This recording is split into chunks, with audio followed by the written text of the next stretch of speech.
मुझे माफ कर दो साधु बाबा, मुझे तो कुछ समझ नहीं आया। यदि तुम्हें कुछ भी समझ नहीं आया तो मेरी शर्त के अनुसार तुम्हें पत्थर की मूर्त बनना होगा। साधु बाबा की चुनौती स्वीकार करके जब चारों भाई चारों दिशाओं में गए थे तो कोई भी सही उत्तर नहीं दे पाया था। वो इन सबको पत्थर की मूर्त बना देता है। दूसरी तरफ चारों पुत्रों के वापिस ना आने पर जी चिंतित हो जाती हैं। अगले दिन रानी अपनी सबसे छोटी बेटी टुनटुनी चिड़िया से कहती है, टुनटुनी, कल तेरे चारों भाई जंगल का दौरा करके वापिस नहीं आए। आप चिंता न करें माँ, मैं अभी जंगल में जाती हूँ और इन्हें ढूंढ के लाती हूँ, कर ही लेके आऊंगी।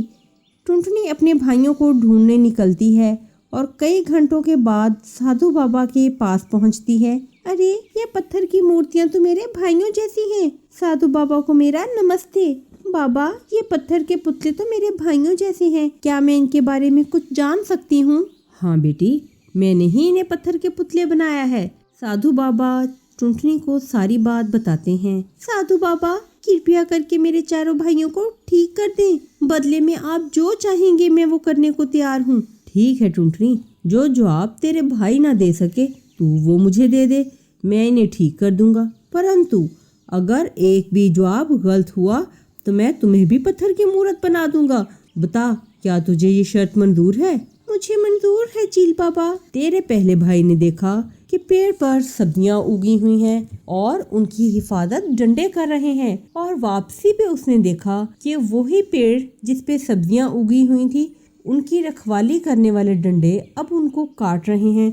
तो बताओ इसका क्या मतलब हुआ? बाबा, जब हम अपना धन किसी के पास रखते हैं तो इसका मतलब है कि हमारा धन सलामत रहे, लेकिन अगर अगले बंदे के मन में लालच जाग जाए तब वही इंसान हमारा धन हड़प लेता है। वो ये कहना चाहता है कि लालच बुरी बला है। टुनटुनी का जवाब सुनकर साधु चील खुश हो जाते हैं। साधु चील के तथास्तु कहते ही पहला चिड़ा बिल्कुल ठीक हो जाता है। फिर साधु चील दूसरे चिड़े की कहानी सुनाते हैं। तेरा दूसरा भाई एक गांव से गुजर रहा था कि वो देखता है कि एक ताज़ा जन्मे हुए बछड़े के थन से उसकी माँ दूध पी रही है। तो बताओ टुनटुनी बेटा, इसका क्या मतलब हुआ? बुढ़ापे का सहारा होते हैं साधु बाबा, अगर इन्हें अच्छे संस्कार दिए जाएं तो वो हमारे बुढ़ापे का अच्छा सहारा बनते हैं। जो दोगे वो ही पाओगे।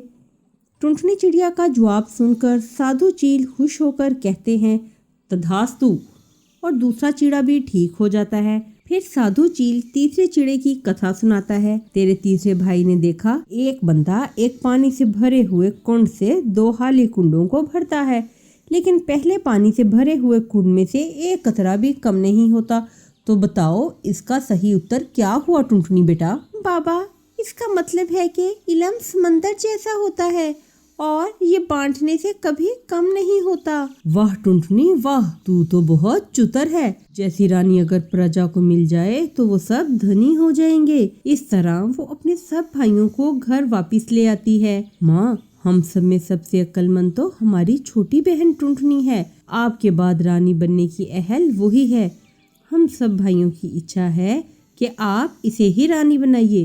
फिर सब भाइयों ने साधु बाबा वाली कहानी अपनी माँ को सुनाई कि किस तरह उनकी छोटी बहन टुनटुनी ने आकर उनको बचाया। टोनी चिड़िया अपनी छोटी बेटी की अक्लमंदी की कथा सुनकर बहुत खुश हो जाती है और उसे अपने जंगल की अगली रानी के तौर पर घोषित करती है।